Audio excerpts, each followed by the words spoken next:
Good afternoon, Bill Lowe. Hey, how's it going? It's going really good. I've had a great tour of the goat farm with you. Yes, we had a great time. It's really all these animals. I love animals, except for those dogs that got out. I was a little panicky. I was afraid that the owners would be mad at me, so I was running around trying to get those puppies to get back into their pen. Well, you did a masterful job. They followed you like Get sheep. in there! At any rate, Bill, you're working on a new documentary, Yes, the USS Pueblo. it's called Pueblo: A Year of Crisis in America. And it's about the USS Pueblo that was 55 years ago, January 23rd this year, was taken hostage by the North Koreans, the evil North Koreans, and they still have it. It's still commissioned every year. I mean, every day they raise the flag, the American flag on the ship, and when it wears out, they buy another one from China. And it's a tourist attraction there in the capital of good old North Korea, which don't ask me the name. It starts with a P. It's a tough Poilang Poi something, but it's a big tourist attraction. Well,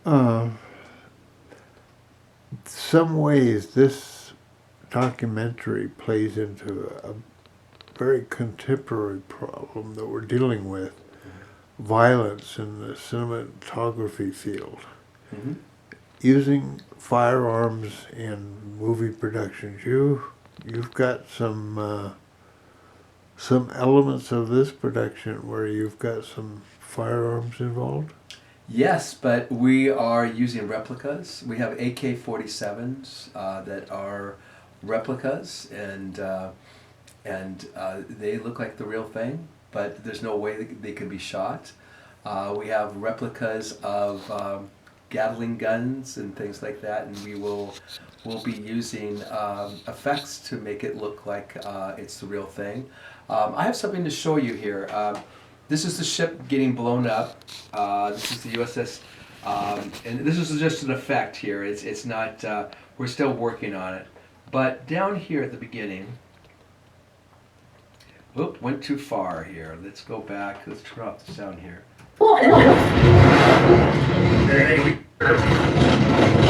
Okay, right here is great. You can see the gun.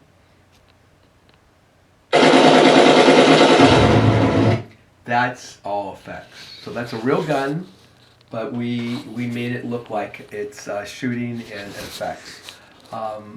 You don't today with CGI and all that. You don't need to have a real gun on the set.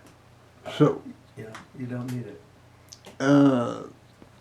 there's some big problems in Hollywood that's about mishandling.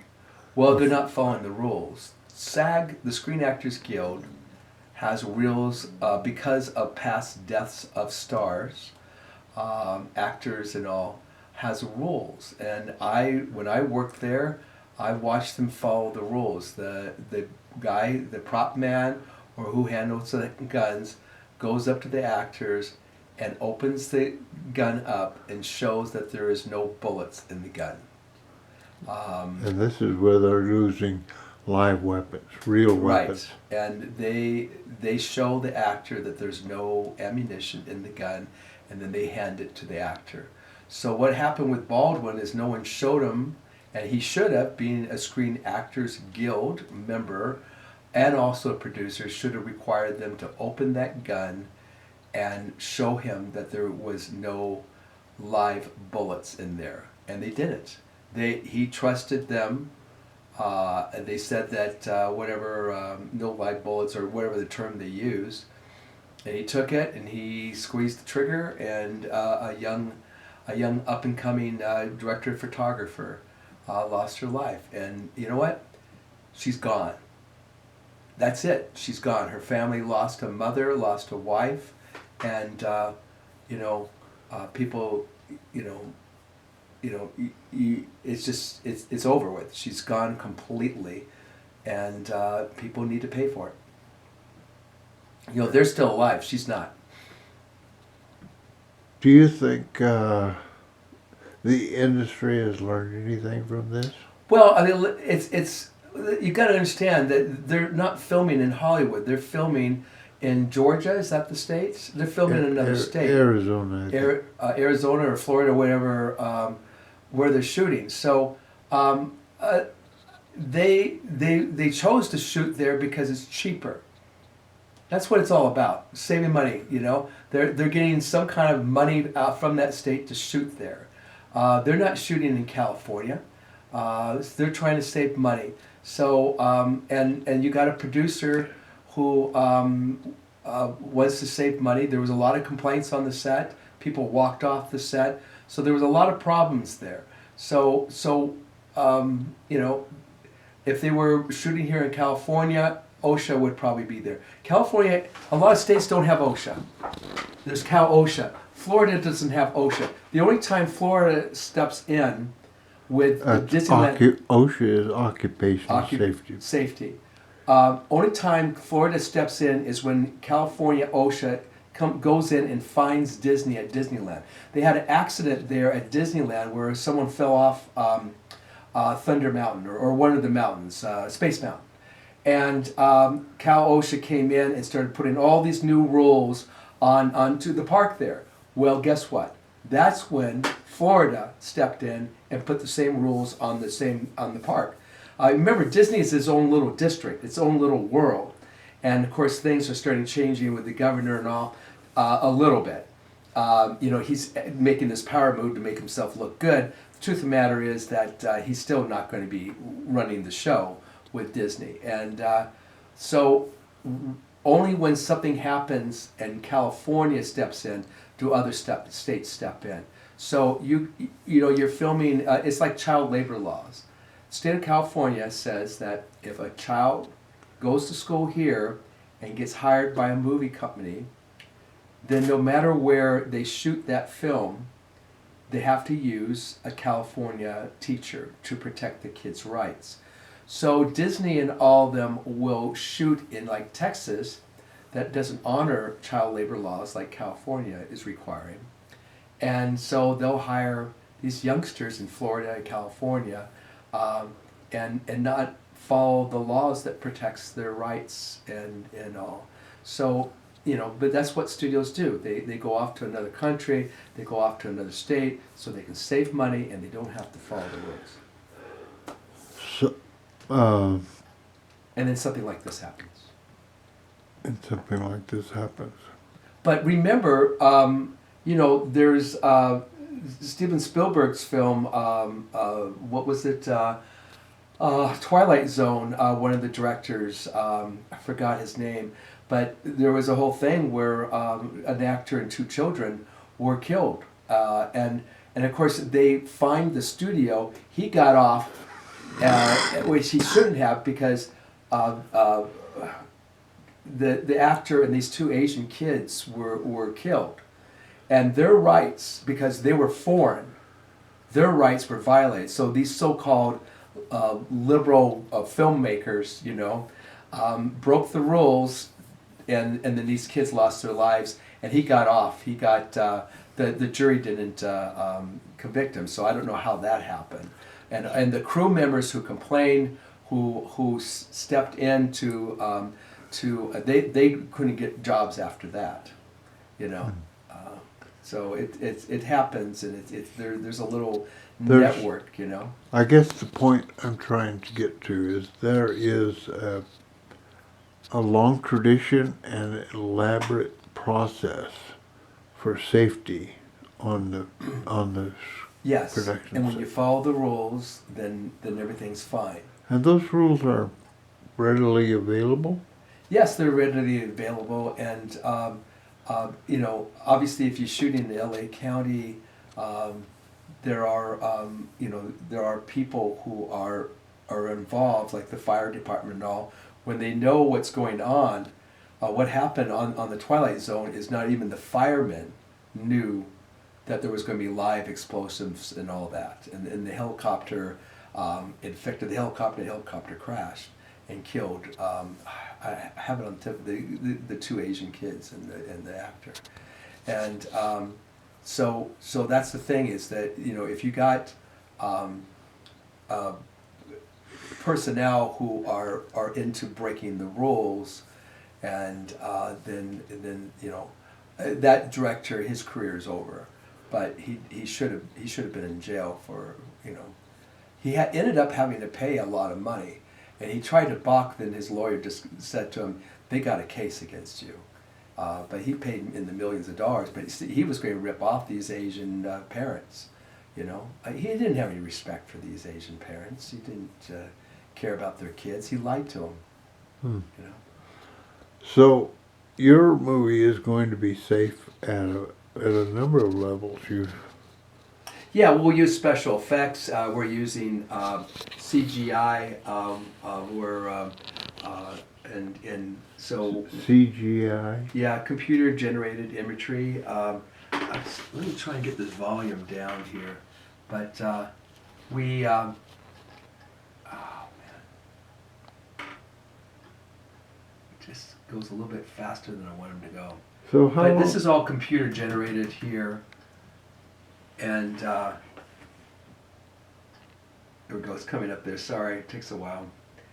But this is the ship that's still in captivity. But this is USS Pueblo. Mm-hmm. And so it's a lot of work. It takes a lot of work to make these things happen. And then we have it going down. There it is. No, that's not. Let's see if I can go faster. So how long is it taking you to put this production together? This is taking over a year.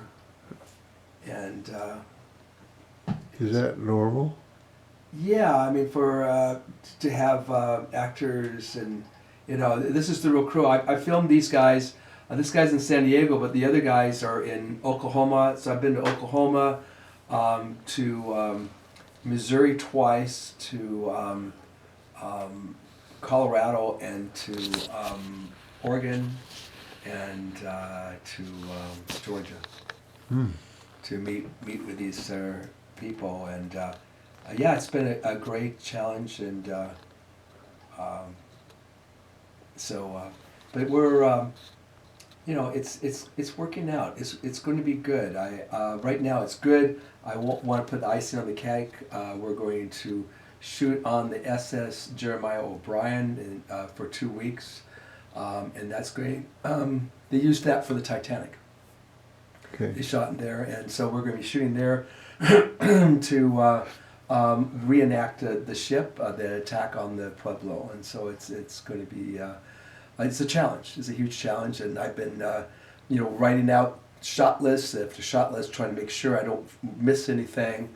We're, we got a bunch of actors who want to be a part of this, and so it's going to be a big challenge. And we got the script written, and so I'm very excited about it. But safety is the big issue. I'm pretty excited about it too. And we have liability insurance and everything else, so we're doing our best to do it right, and then try and make it, and make it look good. So when can people in Mariposa expect to see this in theater? I'm not sure what we're going to do. I'm not sure if we're going to show it at the high school or maybe the Lions Club will. I'll show it to the leadership. Maybe we might have a big event with the Lions Club, and so we'll just see what they want to do. And I'm working on it, but we got for the other film, which is called Courage. We had to cancel that, but we have that playing in Palm Springs on the 12th of April, in a big 500-seat theater, and it looks great on that screen. And then the Elks Lodge in Ontario is sponsoring it for Run for the Wall, which is a veterans event, and we're expecting 350 there at that event. So cool. So the trailer for this will premiere there and get people all excited and so excited. And Pat, and also, I'm sorry, I keep going on. We have two venues that are looking at wanting to show this film, and one is at the Legacy Resort, which is a huge 500-seat theater, and it's just fantastic. And so I'm hoping to have this done enough by April to show them. And but there's another theater called the Village Theater there on Coronado Island, and they're interested in the film too. So we'll just see what's going on. So you're working hard to make Mariposa the movie capital of the Sierras. Well, why not? Why not? We got my logo has well, actually I'm making Bootjack. Filmed on location. Here's the locations it's being filmed at. And then it also says Bootjack, California. So yeah, we're making Bootjack the movie capital, because this is Bootjack. And so, but yeah, we look at all the different places that and my logo always has Bootjack, California. So. Well, thank you, Bill. I appreciate you taking some time with me. And Thank you.